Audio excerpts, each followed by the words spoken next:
Hello friend, welcome to our channel CS engineering Gyan. आज के tutorial में हम आपको ऊप्स के नोट्स प्रोवाइड कर रहे हैं। इसमें मेनली मैंने नोट्स राइट अप किए हैं। ये मेनली आपका पॉलिटेक्निक, बीटेक, बीसीए कोई भी स्टूडेंट इजीली इनको पढ़ सकता है। ये हर एक स्टूडेंट के लिए एप्लीकेबल हैं। इसमें in these notes on mainly इन हिंदी और इंग्लिश। ये हिंदी और इंग्लिश दोनों लैंग्वेज में बनाए गए हैं। ये मेनली पॉलिटेक्निक के स्टूडेंट के लिए बनाए गए हैं। तो बीटेक वाले स्टूडेंट भी इन्हें देख सकते हैं, और बीसीए, एमसीए, जहाँ भी ये आपका सी प्लस प्लस का सब्जेक्ट आपका चलता है तो आप देख सकते हैं, क्योंकि ये इंपॉर्टेंट क्वेश्चन होते हैं। मैंने केवल कुछ इंपॉर्टेंट क्वेश्चन ही यहाँ पर राइट अप किए हैं। तो सबसे पहला क्वेश्चन है, difference between object oriented programming and procedure oriented programming. तो ओप्स एंड ओप्स में डिफरेंस आपका है। तो ओप्स आपकी ऑब्जेक्ट ओरिएंटेड प्रोग्रामिंग होती है। इसमें जो मेनली आपका जो भी टास्क है वो डिफरेंट ऑब्जेक्ट में डिवाइडेड होता है। ऑब्जेक्ट के अंदर आपके फंक्शन एंड डेटा होते हैं। जो भी ऑब्जेक्ट दूसरे ऑब्जेक्ट से कनेक्टेड होगा थ्रू फंक्शन, फंक्शन के थ्रू सारे ऑब्जेक्ट आपके कनेक्टेड होते हैं। तो ये आप देख सकते हैं, सारी थ्योरी यहाँ पर आपको मिल जाएगी। इन प्रोसीजर ऑब्जेक्ट ओरिएंटेड प्रोग्रामिंग आपकी सी प्लस प्लस, जावा, डॉट नेट, ये सभी आपके ऑब्जेक्ट ओरिएंटेड प्रोग्रामिंग पे काम करता है। एंड प्रोसीजर ओरिएंटेड प्रोग्रामिंग में बहुत सारे फंक्शन, इसमें फंक्शन में विभाजित होगा। ग्लोबल डिफाइन होता है इसमें डेटा, जैसे आपका सी है, पास्कल है, फॉर्ट्रैन, बेसिक, ये सारी लैंग्वेजेस आपकी प्रोसीजर ओरिएंटेड प्रोग्रामिंग पे काम करती है। दूसरा आपका आता है, main important part is explain basic concept of OOPs. Concept आपके ओप्स के कुछ कॉन्सेप्ट हैं। तो इसमें मेनली आपके 8 कॉन्सेप्ट हैं: object, class, abstraction, encapsulation, inheritance, polymorphism, dynamic binding and message passing. Object एक मेन एंटिटी होती है जो एक्चुअल वर्क परफॉर्म करती है। क्लास कलेक्शन ऑफ ऑब्जेक्ट होता है आपका। एब्स्ट्रैक्शन, एब्स्ट्रैक्शन का मीनिंग है आपको कुछ पता नहीं है बट आप उसे यूज कर रहे हैं, तो वो आपका एब्स्ट्रैक्शन होता है। Encapsulation is the wrapping of a data in a single unit. एक सिंगल यूनिट में आप रैप करके रखते हैं बहुत सारे डेटा को, तो वो आपका इनकैप्सुलेशन कहलाता है। इनहेरिटेंस, ये जब एक क्लास दूसरी क्लास की प्रॉपर्टी को एक्सेस करती है तो उसे इनहेरिटेंस बोलते हैं। पॉलीमॉर्फिज्म का मीन्स है अगर आप सेम नेम के फंक्शन को बार बार यूज करें सिस्टम में तो उसे बोलते हैं पॉली। पॉली, ये दो वर्ड से मिलकर है, poly plus morphism. Poly means many and morphism mean, sorry, poly mean many and morphism forms. Dynamic binding and message passing, तो ये डिफरेंट ओप्स के कॉन्सेप्ट हैं। नेक्स्ट आपका है टाइप ऑफ, इसमें आप देख सकते हैं ये सारा आपका ना आगे भी कंटेंट है। डायनेमिक बाइंडिंग आपकी दो टाइप की होती है। इसके बाद है, what do you mean by token, explain it type. तो सी प्लस प्लस में आपके डिफरेंट टाइप्स के टोकन होते हैं, जिसमें आपका आइडेंटिफायर है, कीवर्ड है, लिटरल्स है, ऑपरेटर है, special character. These are called key tokens. Token एक स्पेशल वर्ड होते हैं जो एक्चुअल टास्क परफॉर्म करते हैं। ये स्पेशल होते हैं, इनके स्पेसिफिक टास्क होता है। आइडेंटिफायर जो होते हैं जिनको आप इजीली आइडेंटिफाई, अल्फाबेट कैरेक्टर की सहायता से स्ट्रिंग होती है, जैसे आप किसी वेरिएबल का नेम लिख रहे हैं, वो सारे आपके identifier. Keyword pre defined word होते हैं जिन्हें आप एज अ आइडेंटिफायर यूज नहीं कर सकते, जैसे integer, long, if, go to, for. These are the keyword. Literals और कांस्टेंट जिनकी वैल्यू फिक्स होती है, इसमें आप चेंज नहीं कर सकते हैं। जिसमें डिफरेंट टाइप्स के लिटरल आपके यूज होते हैं: integer constant, character constant, floating point, string constant. तो ये सारे आपके लिटरल्स होते हैं। इसके अलावा आता है आपका अलग से क्वेश्चन भी आता है, what is operator experiment type. तो in C plus plus there are different types of operator in arithmetic, assignment, increment, decrement, relational operator, logical operator, conditional operator, special operator. Arithmetic operator is plus minus divide. Assignment operator, you assign the value of one variable to another, then use assignment operator। इसमें mainly आपका equal to operation होता है। Increment decrement के लिए plus plus, minus minus. Relation operator, less than, equal to, greater than. Logical operator and और not होता है आपका। Conditional operator question mark, colon. And special operator होते हैं आपके कॉमा एंड सेमीकोलन। इसके बाद नेक्स्ट आता है, explain the term class and object with example. Class and object एक इंपॉर्टेंट पार्ट होता है आपका सी प्लस प्लस का। क्लास डेटा तथा फंक्शन को एक सिंगल यूनिट में बाइंड करना क्लास कहलाता है। क्लास ऑब्जेक्ट का कलेक्शन होता है। क्लास के अंदर आपकी जो भी क्लास होती है वो आप 3 टाइप से डिफाइन कर सकते हैं: public, private and protected. So class, class name. Private member होते हैं आपके, डेटा मेंबर, मेंबर फंक्शन होंगे। पब्लिक में भी आप data member and member function, protected में भी data member and member function होते हैं। क्लास का आप कर्ली ब्रेस से स्टार्ट करेंगे, क्लोज करेंगे, यहाँ पर आपकी क्लास कंप्लीट हो जाएगी। जैसे आप यहाँ पर देख सकते हैं, क्लास स्टूडेंट हमने डिफाइन की, integer roll number, float marks. And public में void get data and void display, दो फंक्शन हमने यूज किया। ऑब्जेक्ट, ऑब्जेक्ट एक मेन एंटिटी होती है जो एक्चुअल वर्क परफॉर्म करती है क्लास के अंदर। तो एक्टिव एंटिटी आपकी ऑब्जेक्ट होती है, पैसिव एंटिटी आपकी क्लास होती है। तो ऑब्जेक्ट एक्चुअल वर्क जो है आपका क्लास के अंदर वो ऑब्जेक्ट करता है। ऑब्जेक्ट कैसे क्रिएट करेंगे? क्लास का नेम, ये तो क्लास आप डिफाइन कर देंगे। ऑब्जेक्ट को आप इस टाइप से डिफाइन कर सकते हैं, S1 S2 S3, these are the object. ये ऑब्जेक्ट होते हैं आपके, और डिफरेंट टाइप से आप डिफाइन करें। Explain constructor and type of constructor. अब कंस्ट्रक्टर एक इंपॉर्टेंट पार्ट है आपका सी प्लस प्लस का। कंस्ट्रक्टर एक स्पेशल मेंबर फंक्शन होता है जिसका सेम नेम होता है आपका क्लास का। जो आपका क्लास का नेम है वही आपका मेंबर फंक्शन का भी नेम है, तो उसे बोलते हैं कंस्ट्रक्टर। इसका कोई भी रिटर्न टाइप आप नहीं रेफर करेंगे, इसका कोई रिटर्न टाइप भी नहीं होता है, और ये ऑटोमेटिकली कॉल होता है। इसके लिए आपको ऑब्जेक्ट क्रिएट करने की जरूरत नहीं है। ये जैसे ही आप कॉल करने की जरूरत नहीं है ऑब्जेक्ट के थ्रू, जैसे ही आप ऑब्जेक्ट क्रिएट करेंगे ऑटोमेटिकली कॉल हो जाएगा। तो ये आपका होता है कंस्ट्रक्टर। तो कंस्ट्रक्टर नाम क्लास के नेम कंस्ट्रक्टर को पब्लिक सेक्शन में डिक्लेयर किया जाता है। ये सारा प्रोसेस यहाँ आप देख सकते हैं। तो तीन टाइप के आपके कंस्ट्रक्टर होते हैं, default constructor, parameterize constructor and copy constructor. Default constructor में क्या होता है आपका, इसमें आप पैरामीटर पास नहीं करेंगे। जैसे फर्स्ट आपने लिखा, यहाँ पर फर्स्ट आपने एक डिफॉल्ट कंस्ट्रक्टर क्रिएट कर दिया, और कंस्ट्रक्टर विदाउट एन आर्ग्यूमेंट आप इसे कॉल कर सकते हैं, डायरेक्टली वो created. Parameterize constructor, parameter constructor में आप पैरामीटर पास करेंगे। यहाँ पर देखिए आपने पैरामीटर पास किए हैं, तो बैंक आपका सेम क्लास का नेम है, पैरामीटर आपने पास किए तो इसको बोलते हैं पैरामीटर कंस्ट्रक्टर। थर्ड वन आता है आपका कॉपी कंस्ट्रक्टर। कॉपी कंस्ट्रक्टर होता है जिसमें आप एक जब कोई कंस्ट्रक्टर अपनी क्लास के रेफरेंस को आर्ग्यूमेंट की तरह वर्क करेगा। क्लास, ये एक सैंपल आपने क्लास क्रिएट की और रेफरेंस में आप ptr फंक्शन को यूज करें, वेरिएबल को यूज करें, तो इसको बोलते हैं आपका copy constructor. Write a program, ये program important, most important program है। इसके अंदर आपके डिफरेंट प्रोग्राम आ जाते हैं। जैसे आपको फिबनी की सीरीज का प्रोग्राम डिजाइन करना है तो आप इस प्रोग्राम को देख सकते हैं। ये सिंपल प्रोग्राम है, ज़्यादा लंबा प्रोग्राम मैंने डिजाइन नहीं किया है, छोटा सा प्रोग्राम है।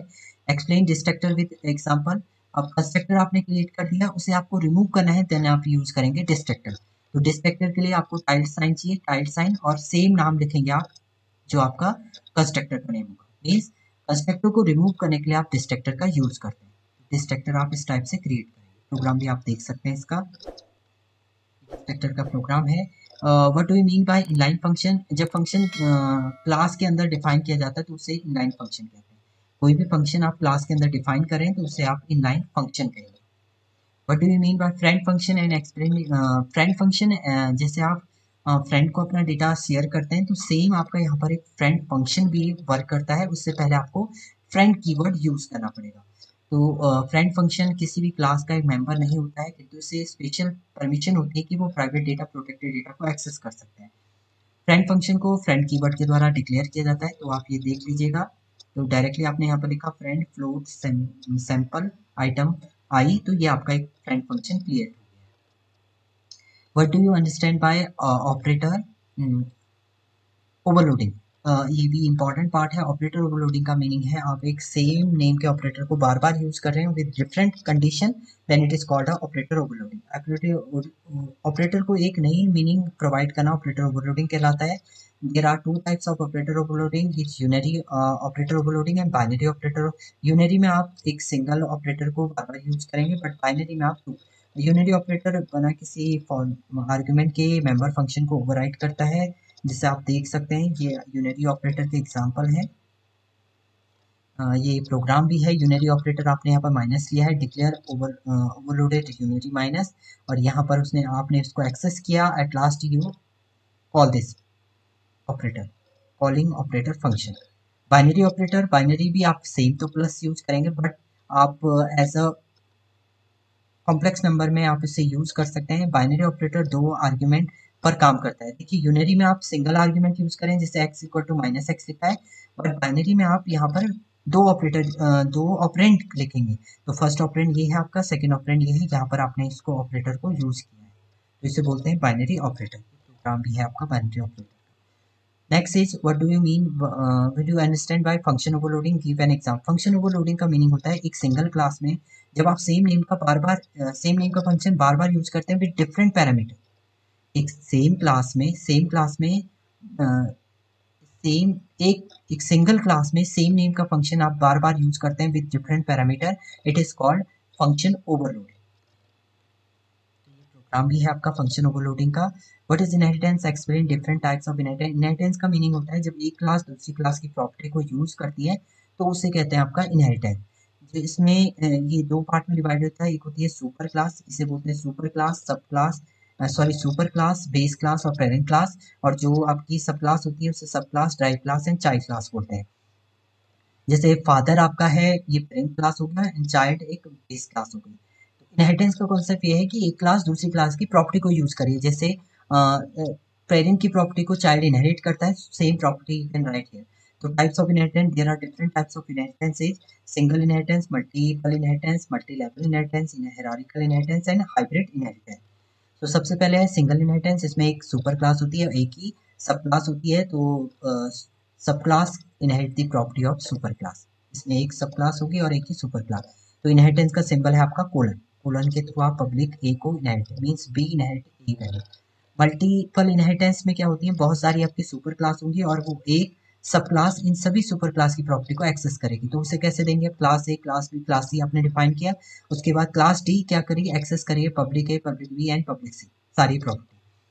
मल्टी लेवल इनहेरिटेंस, इसमें एक drive class as a parent class की तरह वर्क करती है। तो इसमें बेस क्लास है, इंटरमीडिएट क्लास है और ड्राइव क्लास। ये है grandfather, father and child.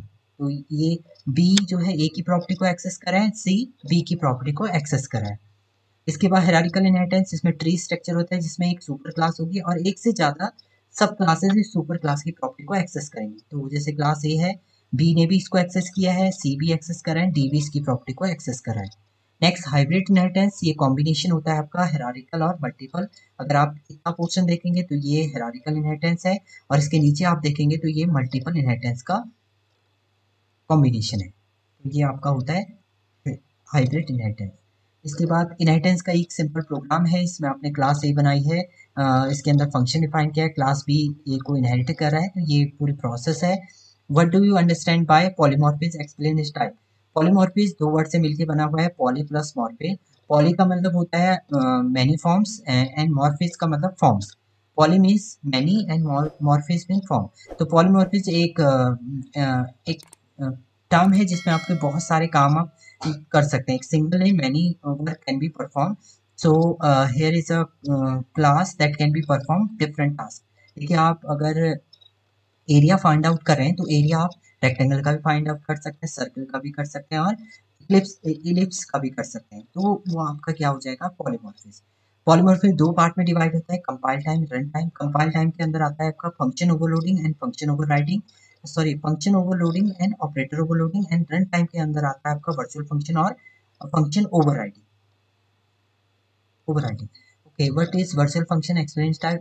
Virtual function एक स्पेशल फंक्शन होता है। वर्चुअल फंक्शन वो फंक्शन होता है जो रियली एग्जिस्ट नहीं करता है, किंतु यह प्रोग्राम की कुछ पार्ट में वर्क परफॉर्म करता है। तो वर्चुअल फंक्शन एक मेंबर फंक्शन की तरह होता है। इसको आप वर्चुअल कीवर्ड के थ्रू डिफाइन करेंगे, बट ये प्रोग्राम में वर्क तो नहीं करता है, बट एक्चुअली ये प्रेजेंट होता है। तो आप कैसे डिजाइन करेंगे वो यहाँ पर डिफाइन है। वर्चुअल फंक्शन आपने दो डिफाइन किए हैं, डिस्प्ले एंड सम। आपके वर्चुअल फंक्शन हो गए। वर्चुअल ओवरराइडिंग फंक्शन आप ये देख सकते हैं। At last it is a virtual function program. तो ये थे आपके सी प्लस प्लस ओप्स के नोट्स। तो देख लीजिए आप इनको, ये इम्पॉर्टेंट हैं और इम्पॉर्टेंट क्वेश्चन हैं जो आपके एग्जाम में मेनली आते ही हैं। इसका जो नोट्स का आपको अगर पीडीएफ के फॉर्म में नोट्स चाहिए तो डिस्क्रिप्शन बॉक्स में आपको इस नोट्स की पीडीएफ का लिंक भी आपको मिल जाएगा। तो हमारे साइट से आप उसे डाउनलोड कर सकते हैं। Thank you everyone.